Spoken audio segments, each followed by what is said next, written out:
Assalamualaikum warahmatullahi wabarakatuh. Hamdan wa syukran laka ya Allah. Sholatan wa salaman laka ya Habiballah. Amma ba'd. Anak-anakku, selamat berjumpa kembali. Semoga kita semuanya selalu dalam curahan rahmat Allah Subhanahu wa taala. Pada pagi hari ini kita akan belajar tentang tarkib, khobar muqaddam dan mubtada muakhir.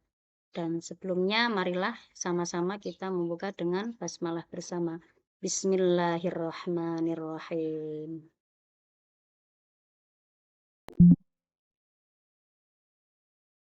Baiklah anak-anakku, adapun tujuan pembelajaran kita yang pertama adalah supaya kalian dapat mengidentifikasi khobar muqaddam.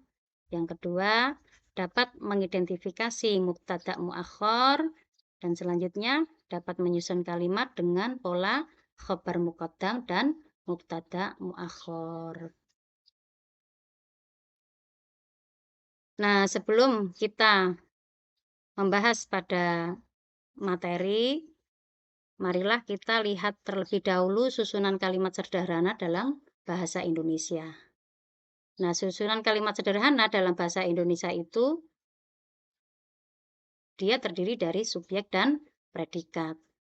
Subjek adalah kata yang pertama dalam kalimat, sedangkan predikat adalah kata yang menjelaskan subjek, bisa berupa kata kerja atau kata keterangan. Contohnya, bunga itu indah. Bunga sebagai subjek dan indah sebagai predikat.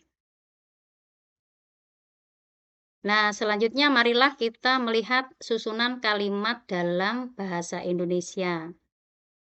Dalam bahasa Arab. Susunan kalimat dalam bahasa Arab ya terdiri dari mubtada dan khobar. Mubtada adalah subjek dan khobar adalah predikat. Contohnya al-bustanu waro al-baiti.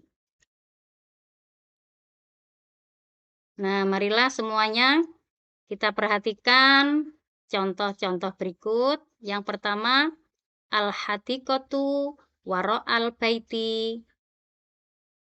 Kebun itu di belakang rumah. Al-wisadatu alas sariri.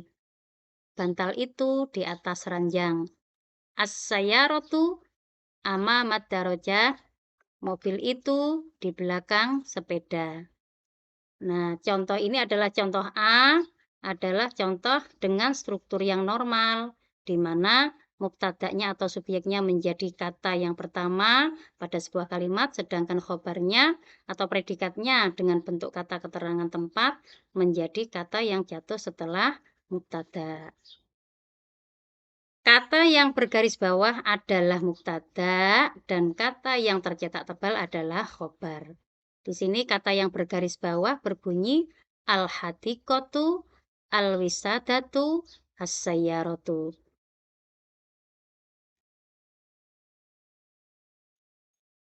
Kata al-hadiqatu, al-wisadatu, dan as-sayyaratu ini kedudukannya sebagai mubtada atau subjek. Dan kata yang tercetak tebal di sini bunyinya adalah waro al-baiti, alas sariri, dan ama madarojati. Dia kedudukannya sebagai khobar.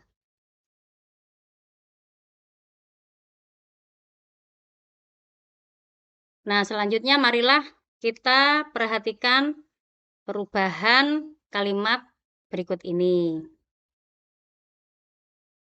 Yang pertama berbunyi waro al-baiti hadiqotun. Di belakang rumah terdapat kebun. Alas sariri wisadatun. Di atas ranjang terdapat bantal. Amamat darajati sayyarotun. Di depan sepeda terdapat mobil. Nah, keterangannya adalah kata yang tercetak tebal itu adalah sebagai khobar muqaddam dan kata yang bergaris bawah adalah sebagai mubtada muakhir.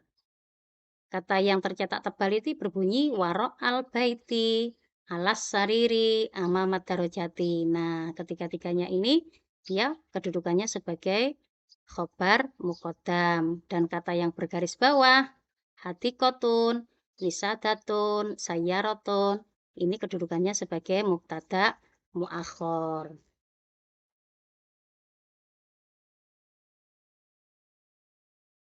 Pada contoh B ini merupakan kebalikan dari contoh A. Ya, kalau contoh A tadi mubtada'nya diletakkan pada awal kalimat, sedangkan khobarnya berada setelahnya. Sedangkan pada contoh B ini kedudukannya dibalik, ya.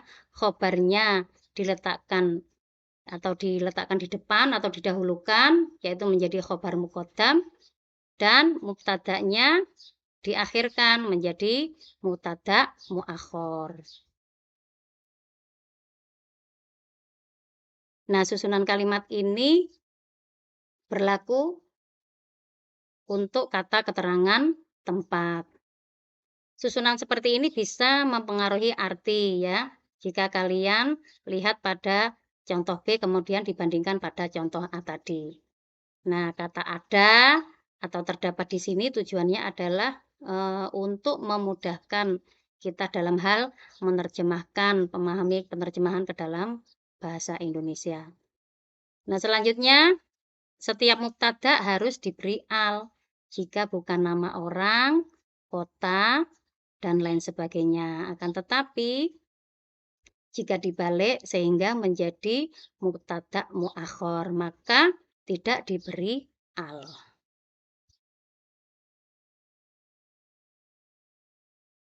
Nah, susunan kalimat ini khobar muqaddam dan mubtada muakhor ini hanya berlaku untuk kata keterangan tempat ya. Contohnya waro'al baiti bustanun.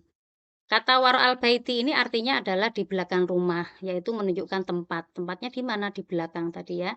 Kemudian kata bustanun karena diletakkan di belakang maka harus dibuang alnya dan ditanwin.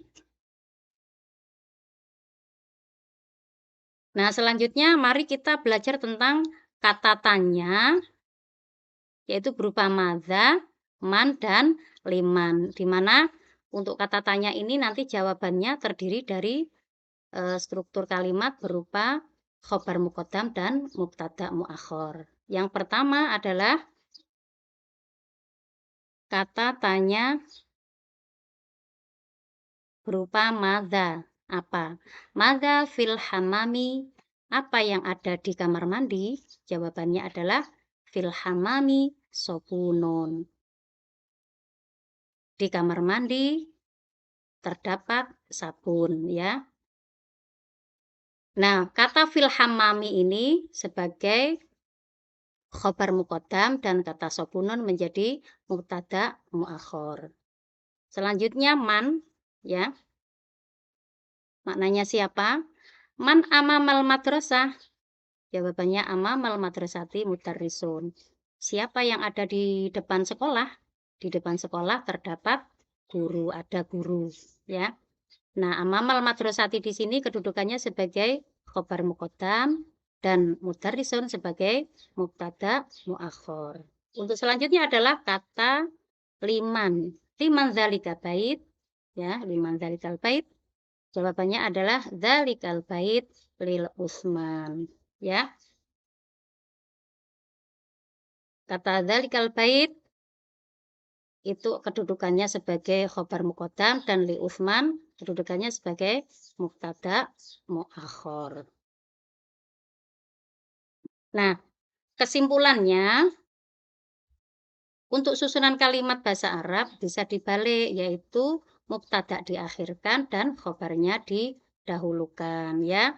Misalnya contohnya al-bustanu waro al-baiti. Al-bustanu sebagai mubtada, waro al-baiti sebagai khobar. Bisa dibalik menjadi waro al-baiti bustanun. Maka kedudukannya waro al-baiti menjadi khobar muqaddam dan bustanun menjadi mubtada muakhor. Nah, selanjutnya anak-anakku, silahkan di sini ada beberapa contoh soal, silahkan kalian kerjakan seperti contoh di atas ya. Di sini ada kata as-sobunu fil hamami. Ya, ini adalah struktur mubtada dan khobar dirubah menjadi khobar muqaddam dan mubtada muakhar, maka menjadi fil hamami sokunun ya. Untuk selanjutnya seperti itu al-ma'u fil hamami dan berikutnya ya, silakan kalian kerjakan seperti contoh ya. Untuk pertemuan pada kali ini kita cukupkan sekian. Semoga dapat dipahami dengan baik. Kurang dan lebihnya dari Ibu mohon maaf. Semoga bermanfaat. Kita tutup dengan hamdalah bersama. Alhamdulillahirabbil alamin. Wassalamualaikum warahmatullahi wabarakatuh.